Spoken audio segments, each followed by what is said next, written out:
ہمیں اور آپ کو نوازا ہے۔ رمضان المبارک کا مقدس مہینہ ہمارے اور آپ کے بیچ سے رخصت ہوا، اس کے اندر جس سے جتنا ہو سکا محنت اور مشقت اٹھا کر نیک اعمال کیے۔ اللہ تبارک و تعالیٰ سے دعا ہے کہ ہمارے اور آپ کے نیک عملوں کو قبول فرمائے۔ اللہ تبارک و تعالیٰ نے ایک میعاد، ایک اصول بیان کیا، فرمایا من عمل صالحا من ذکر او انثی، جو کوئی چاہے مرد ہو یا عورت ہو اگر وہ نیک اعمال کرے گا تو ان کے نیک عملوں کا اثر ہم یہ ظاہر کریں گے فَلَنُحْيِيَنَّهُ حَيَاةً طَيِّبَةً، دنیا کے اندر ہم انہیں پاکیزہ زندگی عطا کریں گے، اجر و ثواب کے اعتبار سے آخرت کے اندر امن و سکون عطا کریں گے۔ رہا معاملہ دنیا کا تو دنیا کے اندر ہم ان کو پاکیزہ زندگی عطا کریں گے۔ انسانوں میں سے چاہے مرد ہو یا عورت، ایمان کی حالت میں عمل صالح کرنے کی وجہ سے ان کا اثر، اس کا نتیجہ یہ نکلے گا کہ اللہ تبارک و تعالیٰ دنیاوی زندگی میں پاکیزہ زندگی عطا کریں گے۔ سوال یہ ہے کہ یہ پاکیزہ زندگی کیا ہے؟ مختصر طور پہ یوں سمجھ لیجئے کہ ہمارے زندگی کے جو ایام، جو لمحات، جو ماہ و سال اللہ اور اس کے رسول کے حکم کے مطابق گزر جائے، وہ ماہ و سال، وہ ایام، وہ گھنٹے، وہ لمحات پاکیزہ زندگی ہے۔ اور جو لمحات ہماری زندگی کے اللہ اور اس کے رسول کے حکم کے خلاف ہو وہ غیر پاکیزہ ہے، بالفاظ دیگر یہ کہہ لیجئے کہ وہ ناپاک زندگی ہے۔ اب ہم میں سے جتنے آدمی ہیں، ہر آدمی اپنی زندگی کو اس معیار کے اوپر وزن کر سکتا ہے، ہمیں کچھ کہنے کی ضرورت نہیں ہے۔ ہر آدمی اس اصول کے اوپر، اس میزان پہ اپنی زندگی کو وزن کر سکتا ہے کہ ہمارے زندگی کے جو ایام گزر رہے ہیں ان میں سے کتنا فیصد ہماری زندگی پاکیزہ ہے۔ بہت سارے انسان ہیں دنیا کے اندر کہ ان کی پوری زندگی 100% پاکیزہ ہے، ہمیشہ اللہ اور اس کے حکم کے مطابق اپنی زندگی گزار رہے ہیں، چاہے دین کا معاملہ ہو چاہے دنیا کا معاملہ ہے۔ اور یہ بھی ممکن ہے کہ ہم میں سے کچھ لوگ ایسے ہیں کہ ان کی زندگی صرف 50% ہی پاکیزہ ہے، 50% ناپاک ہے۔ کچھ لوگ تو ایسے ہیں کہ ان کی زندگی 10% یا 25% جو ہے پاکیزہ ہے، باقی سب کے سب غیر پاکیزہ ہے۔ ہر آدمی اس معیار کے اوپر اپنی زندگی کو تول سکتا ہے، وزن کر سکتا ہے۔ رمضان کا مہینہ ہم نے گزارا، رمضان کے پورے 30 دن کے روزے جو ہم نے رکھے ہیں وہ پورے 30 دن کو ہم اس معیار کے اوپر وزن کر سکتے ہیں کہ ہماری زندگی کتنی پاکیزہ رہی اور کتنی غیر پاکیزہ رہی۔ کیا ہم نے کوئی ایسا کام کیا جو اللہ اور اس کے رسول کے حکم کے خلاف ہے تو سمجھ لیجئے کہ وہ لمحات، وہ ایام غیر پاکیزہ ہے۔ اور جو لمحات، جو ایام، جو گھنٹے، جو سیکنڈ اللہ اور اس کے رسول کے حکم کے تابع ہو جائے، مطابق ہو جائے، وہ زندگی کے ایام پاکیزہ ہے۔ ہر آدمی اس کو اپنی زندگی کو اس معیار پر، اس اصول پہ اتار سکتا ہے۔ اب رمضان کے اندر جتنے بھی ہم اعمال کیے ہیں، چاہے اس کا تعلق روزہ سے ہو، نماز سے ہو، تلاوت سے ہو، ذکر و اذکار سے ہو، توبہ اور استغفار سے ہو، ہر ایک کی زندگی بڑی حد تک پاکیزہ رہی ہے۔ بڑی محنتیں کی، مشقت اٹھائی، ایک ایک ڈیڑھ گھنٹہ تراویح کے اندر قرآن کو سنا، اس کے علاوہ بھی اٹھ کر کے رات کے آخر حصے میں قرآن کی تلاوت بھی کی، اس کے علاوہ نوافل کا اہتمام ہوا، ایثار و ہمدردی کا مظاہرہ دیکھ لیجئے، ہر آدمی اپنے رشتہ دار کو تلاش کر کے اس کی تعاون کیا، چاہے زکوٰۃ کے ذریعے ہو، صدقات کے ذریعے ہو یا تعاون کے ذریعے ہو، کسی نے کسی کے ساتھ کچھ کیا، اسی طریقے سے افطار کے اوپر خرچ ہوا، سحری کے اوپر خرچ کیا، آدمی بڑی محنت و مشقت کیا پورے مہینے کے اندر۔ اب سوال یہ ہے کہ یہ جو محنتیں اور مشقتیں ہم نے کی، اپنی زندگی کو پاکیزہ بنایا، تو رمضان کے بعد بقیہ 11 مہینے ہماری زندگی کس طریقے سے پاکیزہ باقی رہے۔ اس لیے کہ ایک آدمی پہاڑ کی چوٹی کے اوپر چڑھتا ہے تو اس کا پہاڑ کی چوٹی پہ چڑھ جانا یہ کمال نہیں ہے، کمال یہ ہے کہ چوٹی پہ چڑھ جانے کے بعد اپنے جگہ کو، اپنے مقام کو برقرار رکھے۔ ایک آدمی ہے، صبح کو اٹھتا ہے، جا کر کے محنت کرتا ہے، مشقت کرتا ہے، مزدوری کرتا ہے، شام کو اس کے ہاتھ میں 500 روپے ملتا ہے۔ یہ کمال کی بات نہیں ہے، اس نے محنت کیا، مشقت کیا، 500 روپے اس کے ہاتھ میں شام کو مل گئے، لیکن کمال یہ ہے کہ 500 روپیہ ملنے کے بعد اس پیسے کا صحیح استعمال ہو، یا یہ کہ اس کو باقی رکھے۔ ایسا نہ ہو کہ 500 روپیہ ملنے کے بعد اس کا ذہنی توازن خراب ہو جائے اور وہ پیسے کو ٹکڑے ٹکڑے کر کر کے روڈ کے اوپر پھینک دے، اس میں کوئی کمال نہیں ہے۔ تو ایک آدمی پورے مہینے جو محنتیں کی، اعمال کیا اور نیک اعمال کرتے رہے، تو کمال یہ ہے کہ بقیہ 11 مہینے ہم اس کو کس طریقے سے باقی رکھیں۔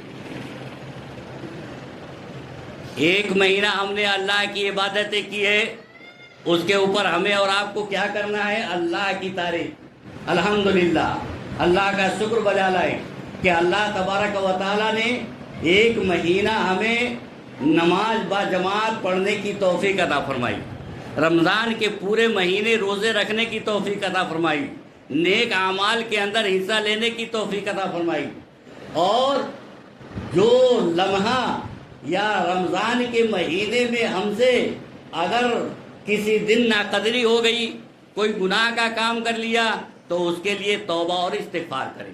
اگر توبہ اور استغفار بندہ کر لیتا ہے تو اللہ کا قانون یہ ہے کہ اس بندے کی زندگی پھر سے پاکیزہ ہو جائے۔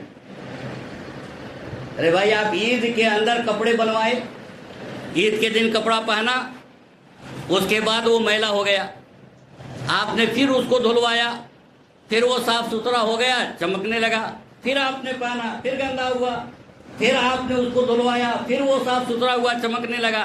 اسی طریقے سے اگر ہم سے اس مہینہ میں کوئی غلطی ہوئی، کوئی گناہ کا کام ہوا، تو اللہ تبارک و تعالیٰ کے سامنے اگر ہم توبہ اور استغفار کر لیں تو پھر ہماری زندگی جو غیر پاکیزہ تھی، جو ناپاک زندگی تھی، وہ پاکیزہ میں بدل جائے گی۔ مشہور حدیث ہے جناب محمد رسول اللہ صلی اللہ علیہ وسلم کی کہ آپ صلی اللہ علیہ وسلم نے فرمایا کہ اگر کوئی بندہ گناہ کا کام کرتا ہے تو اس کے دل کے اوپر ایک سیاہ داغ پڑ جاتا ہے، اس کے بعد کیا ہوتا ہے؟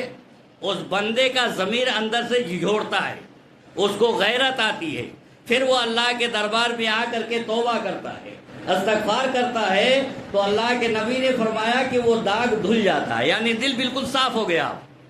پھر کچھ دن کے بعد اس نے گناہ کا کام کیا، پھر توبہ کیا، پھر دل اس کا صاف ہوا.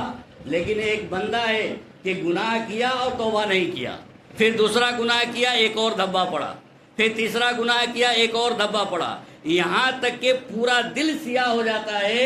اور اس کے بعد کیا ہوتا ہے؟ ختم اللہ علی قلوبہم، اللہ اس کے دل کے اوپر مہر لگا دیتا ہے. پھر نہ وہ کسی اچھی بات کو سمجھتا ہے، اس کا دل کسی اچھی بات کو قبول کرنے کے لیے تیار نہیں ہوتا. تو رمضان کے مہینے میں اگر ہم نے نیک اعمال کیے ہیں تو یہ اللہ تبارک و تعالیٰ کی مدد اور اس کے توفیق سے اس کے اوپر اللہ تبارک و تعالیٰ کی حمد، اس کا شکر. اور اگر ہم سے کوئی گناہ ہو گیا ہے، ناقدری ہو گئی ہے، تو اس کے اوپر توبہ استغفار کہ اللہ تبارک و تعالیٰ پھر ہمارے ناپاک زندگی کو پاکیزہ زندگی بنا دے. تو ایک مہینہ ہم نے جو محنتیں کی ہیں اس کو بقیہ 11 مہینہ ہم کیسے باقی رکھیں گے؟ اس کے لیے قرآن حکیم میں اللہ تبارک و تعالیٰ نے بڑی عجیب مثال بیان کی، مثال دے کر کے سمجھایا. فرمایا وَلَا تَكُونُوا كَالَّتِي نَقَضَتْ غَزْلَهَا، دیکھو اس عورت کی طرح مت ہو جانا جو سوت کاٹتی ہے اور اس کے بعد اس کو ٹکڑے ٹکڑے کر دیتی. رمضان کے اندر ہم نے روزے رکھے، نیک اعمال کیے، تراویح پڑھی، اس کے بعد اللہ تبارک و تعالیٰ کہہ رہا ہے کہ اس عورت کی طرح مت ہو جانا جو عورت سوت کاٹتی ہے، بڑی محنت ہوتی ہے اس میں.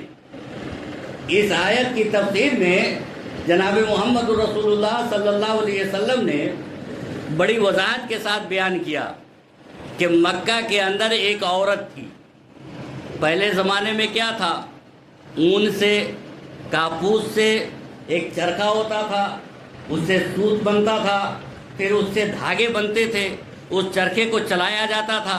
تاریخ انسانی میں ایسا دور بھی گزرا ہے اس سے پہلے، چرخا سے پہلے، کہ آدمی چمڑے اور درخت کے پتے کو ہڈی سے سی کر کے باندھتا تھا، اپنے بدن کو کسی بھی طریقے سے چھپا لیتا تھا.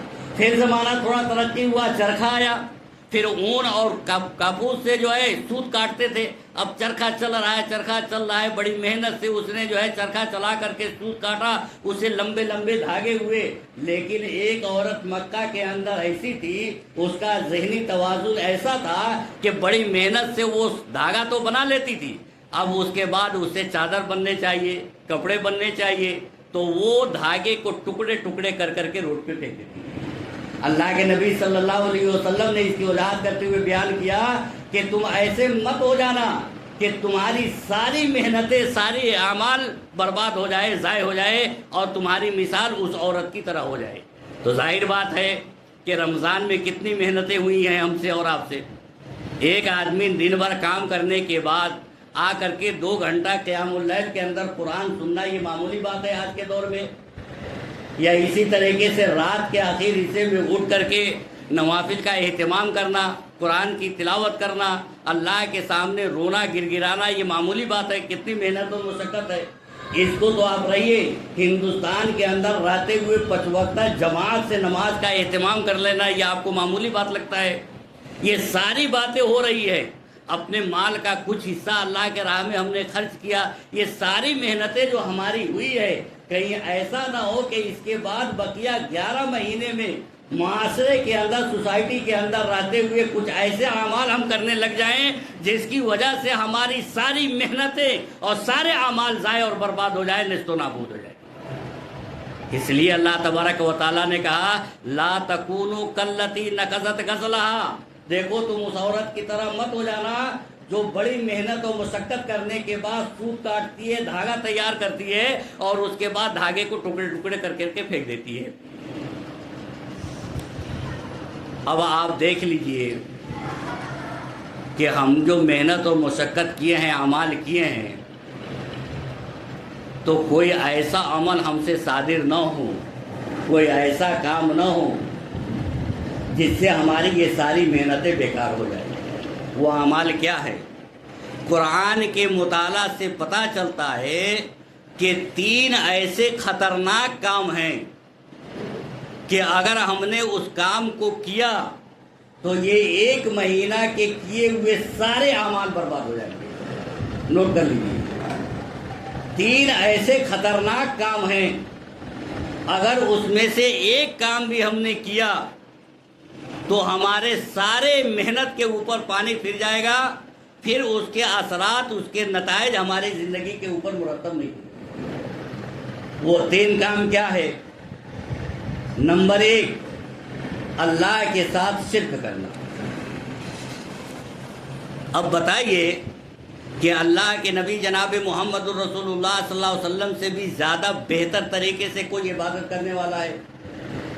عبادت کے معاملے میں اللہ کے نبی سے بھی زیادہ محنت اور مشقت کرنے والا کوئی شخص گزرا ہے؟ قطعاً نہیں۔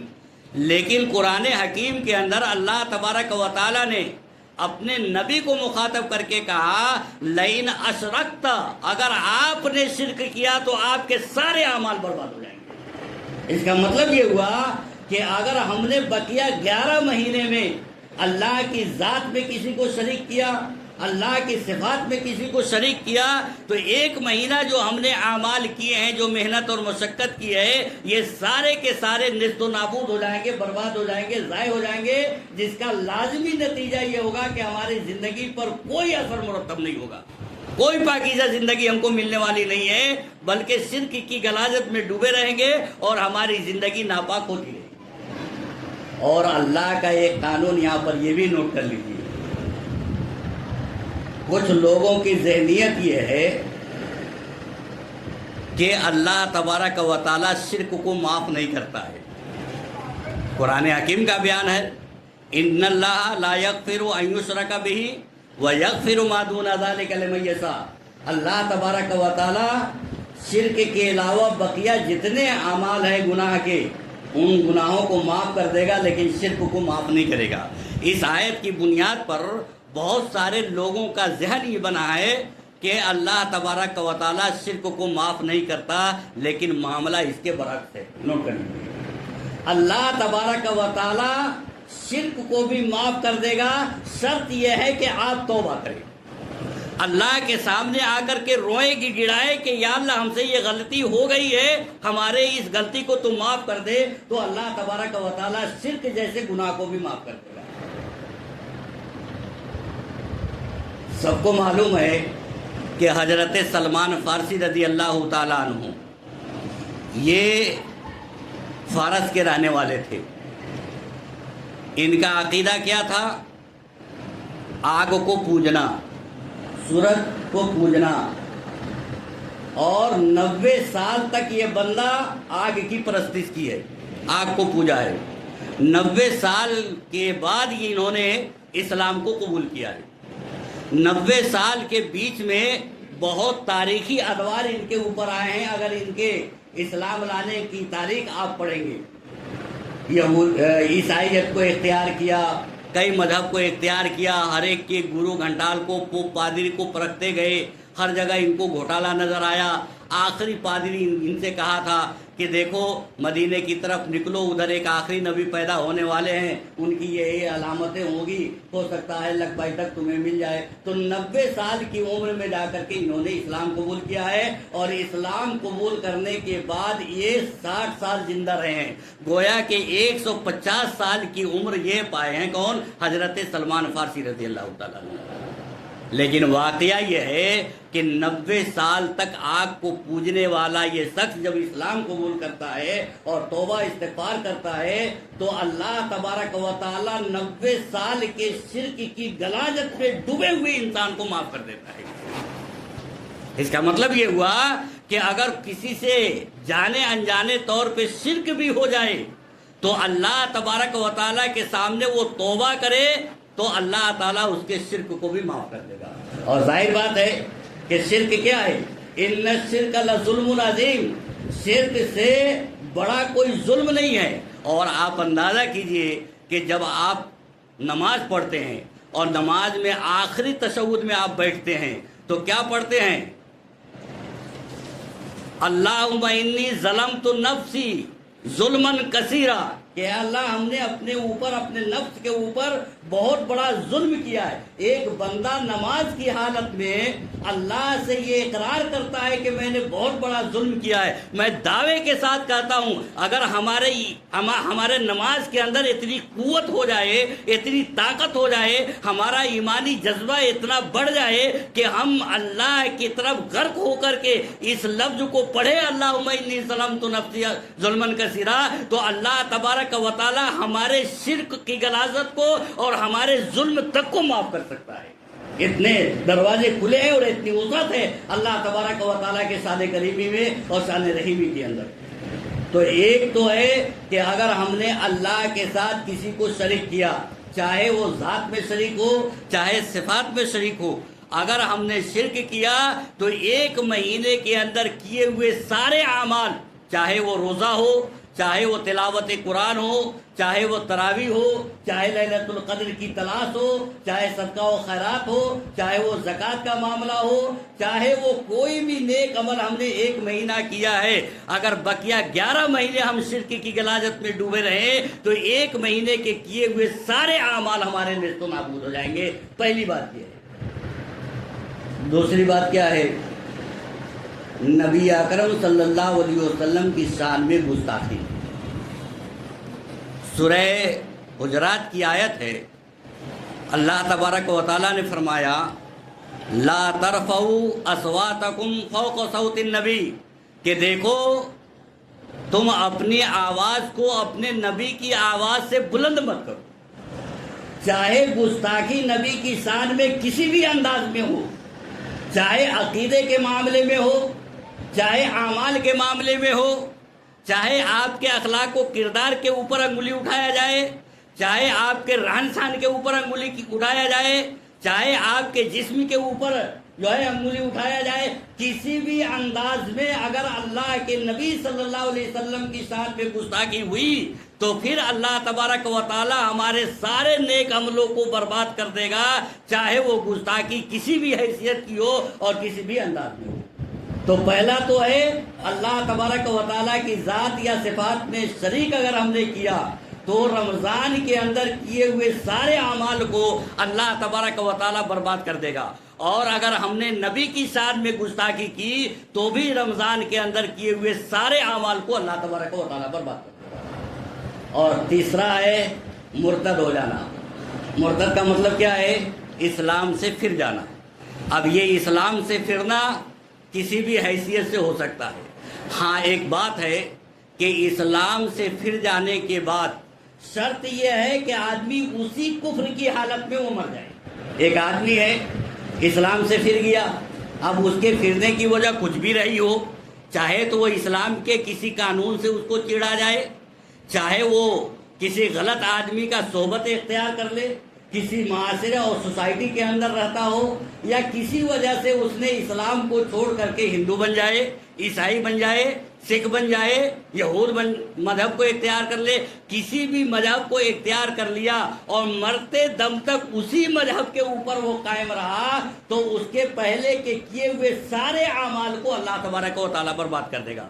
لیکن اگر اس نے مرتد ہوا، کسی دوسرے مذہب کو اختیار کیا اور مرنے سے پہلے پھر اللہ تبارک و تعالیٰ نے اس کو ہدایت دے دی اور وہ اسلام کو قبول کر لیا، توبہ استغفار کر لیا اور پھر وہ اسلام کی حالت میں مرا ہے، تو اللہ تبارک و تعالیٰ ان کے نیک عملوں کے اوپر اجر و ثواب مرتب کرے گا، پھر اس کے نیک عملوں کو برباد نہیں کرے گا۔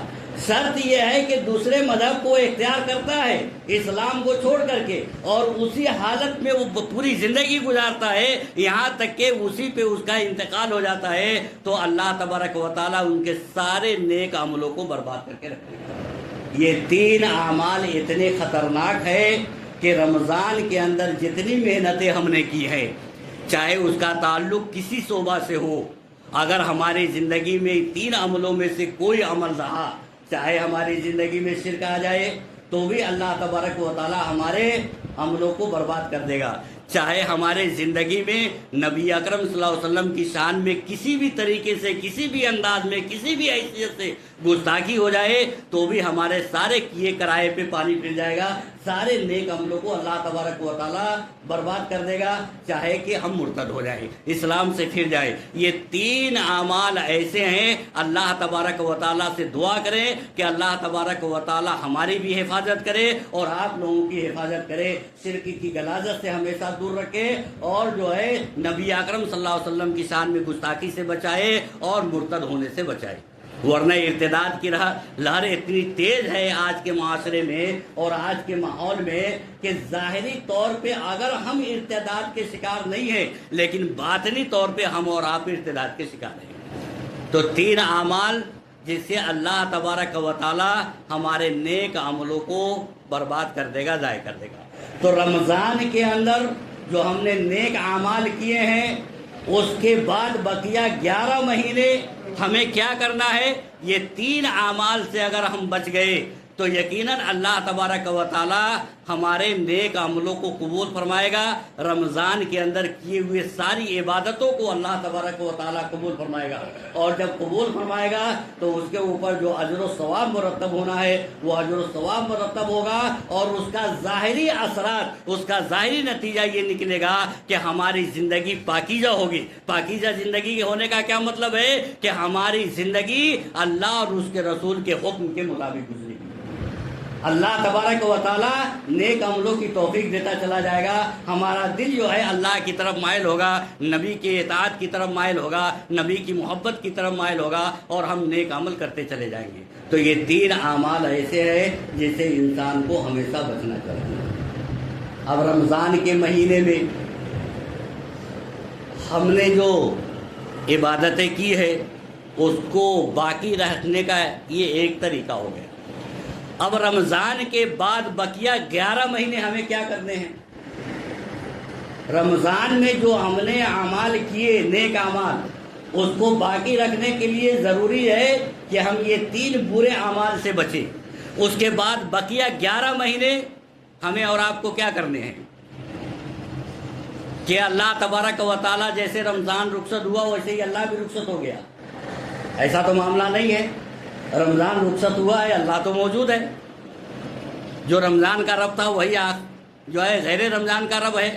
ایسا تو نہیں ہے کہ ہم صرف رمضان کے مسلمان تھے اور غیر رمضان پہ ہم مسلمان نہیں ہیں، ایسا معاملہ نہیں ہے۔ تو غیر رمضان میں ہمیں اور آپ کو کیا کرنا ہے؟ سب سے پہلی بات، 12 آپ نے سنا ہے کہ رمضان میں اللہ تبارک و تعالیٰ نے ہمارے اور آپ کی تربیت کر دی ہے، اور ہم نے اس کو ثابت کر دیا ہے۔ پہلی بات، ہم نے یہ ثابت کیا ہے کہ 1 مہینہ اللہ اور اس کے رسول کا حکم پا کر کے کھانے پینے سے رک سکتے ہیں، روزہ رکھ سکتے ہیں۔ اس کا مطلب یہ ہوا کہ جب ہم کھانا جو ایک حلال چیز ہے، پینا جو ایک حلال چیز ہے، اندازہ لگائیے ایک جوان آدمی ہے، اس کی بیوی سامنے ہے، لیکن وہ اپنے بیوی سے دور محض اس وجہ سے ہے کہ اللہ اس کے رسول کا حکم نہیں ہے۔ ہم نے یہ ثابت کر دیا ہے، اللہ کے سامنے کوئی عذر باقی نہیں رکھی ہے۔ ہم نے کل قیامت کے دن کوئی عذر اپنے لیے نہیں چھوڑا ہے۔ ہم یہ نہیں کہہ سکتے کہ یا اللہ ہم کھانے سے نہیں رک سکتے ہیں، پینے سے نہیں رک سکتے ہیں، ہمارے اندر اتنی طاقت نہیں تھی، اتنی قوت نہیں تھی۔ ہم نے حلال چیزوں کو چھوڑ کر کے عذر کو ختم کر دیا ہے، اللہ کے سامنے یہ حجت قائم کر دی ہے کہ یا اللہ تیرے حکم پر ہم حلال چیزیں کھانے پینے اور بیوی کی صحبت سے ہم اپنے آپ کو روک سکتے ہیں۔ تو بقیہ 11 مہینے بھی ہم اللہ کے حکم سے جو کام کرنے کے ہیں اس کو کریں، اور جو کام نہیں کرنے کے ہیں اس سے رکے رہیں۔ کوشش یہ ہو کہ جس طریقے سے رمضان میں ہم نے اللہ کے حکم کی پابندی کی ہے اسی طریقے سے غیر رمضان میں بھی ہم پابندی کریں۔ جس طریقے سے رمضان میں ہم نے 5 وقتہ نماز کا اہتمام کیا ہے اس طریقے سے غیر رمضان میں اہتمام کریں۔